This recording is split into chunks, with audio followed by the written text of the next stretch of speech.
Imagine disappearing without leaving a single trace. No body, no wudbye, no final message. Just one ordinary morning and then nothing. Most people think faking your own death only happens in movies. A desperate fantasy reserved for criminals, spies, and conspiracy theories. But every year, people around the world vanish under mysterious circumstances. Some are victims, some are never found, and a few disappear because they want to. This is the story of a woman who decided her old life had to die before she could start a new one. And for years, nobody realized she was still alive. Until one tiny mistake changed everything. At 34 years old, Emily looked completely ordinary. She rented a small apartment, worked a routine office job, paid her bills, smiled at coworkers. From the outside, nothing seemed unusual, but appearances can be deceptive. Behind closed doors, her life was collapsing. Debt notices filled her mailbox. Collection agencies called daily. Interest charges multiplied faster than she could pay them. Every month felt like drowning deeper into water she couldn't escape. The stress became constant. She stopped sleeping, stopped seeing friends, stopped answering calls. The future felt less like a destination and more like a prison sentence. Then one night, while searching the internet for stories about people starting over, she discovered something disturbing. People discussing how to disappear, not legally changing identities, not moving to another city, disappearing completely. The idea shocked her. Then it fascinated her, and eventually, it consumed her. Most people imagine a fake death happens in a single dramatic moment. In reality, it begins months earlier. Emily planned carefully, painfully carefully. Every decision mattered. Every detail mattered. She studied missing person cases, read investigation reports, learned how searches were conducted, learned what mistakes exposed people. She created a checklist. Then she began preparing. A little money withdrawn at a time. A few possessions quietly sold. Important documents copied. Nothing dramatic. Nothing noticeable.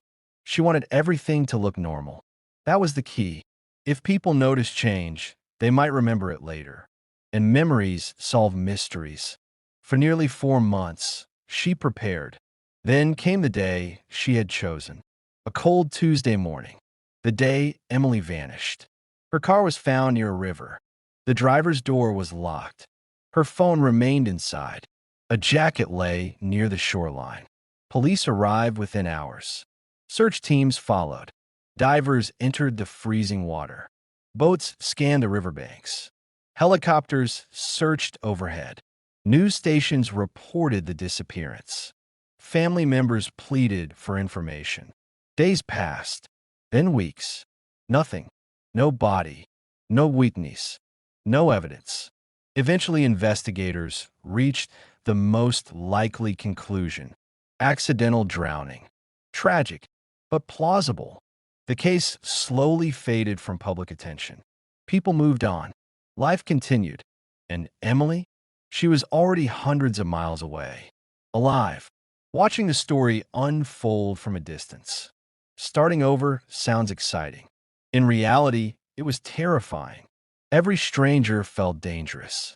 Every question felt suspicious. Every knock at the door felt like the police. She rented a small room, worked temporary jobs, avoided photographs, avoided social media, avoided friendships. Months turned into years. Her new life functioned, but it wasn't freedom. It was isolation. She had escaped her problems, but she had also escaped everyone who cared about her. Birthdays passed unnoticed. Holidays became ordinary days. The loneliness grew heavier than the debt she had fled. Yet she kept going, because turning back seemed impossible. And for a while it worked perfectly, until one ordinary afternoon. The mistake wasn't dramatic. Most mistakes never are. She entered a local baking competition, just for fun, a harmless community event. Nothing more, or so she thought. She won, A local newspaper published a short article. 3 paragraphs. 1 photograph. A picture that should have meant nothing. But somewhere else, hundreds of miles away, someone never stopped searching. Her sister. While everyone else accepted the tragedy, her sister couldn't. Something never felt right. So she continued looking, month after month, year after year. Then one evening, she saw the newspaper photo and froze. The hairstyle was different. The name was different, but the eyes were unmistakable. The woman in the article was supposed to be dead. Instead of calling police immediately, she drove across the country. Hours became days. Questions became certainty. Finally, she arrived. A small diner. A quiet afternoon. And there she was. Alive. Sitting alone. The woman everyone believed had died years earlier. Their eyes met. Neither spoke. Neither moved. For a moment, time itself seemed frozen. Then the impossible became real. The dead woman was alive. Authorities reopened the case. Investigators uncovered inconsistencies. Financial records, travel records, hidden preparations. One by one, the truth emerged. Emily had never died. She had disappeared. The consequences were serious. But what fascinated many people wasn't the crime. It was the reason. Because during interviews, she said something investigators never forgot. She didn't want to die. She wanted her old life to end. There is a difference, a very important difference. Most people who dream about disappearing aren't trying to escape the world. They're trying to escape pain, debt, failure, fear, shame, the feeling that life has become too heavy to carry. But disappearing doesn't erase those things. It only changes where they follow you. Because no matter how far you run, you still bring yourself with you. And sooner or later, every secret leaves a trail, even the ones buried for years. And sometimes, all it takes is one photograph to bring the dead back to life.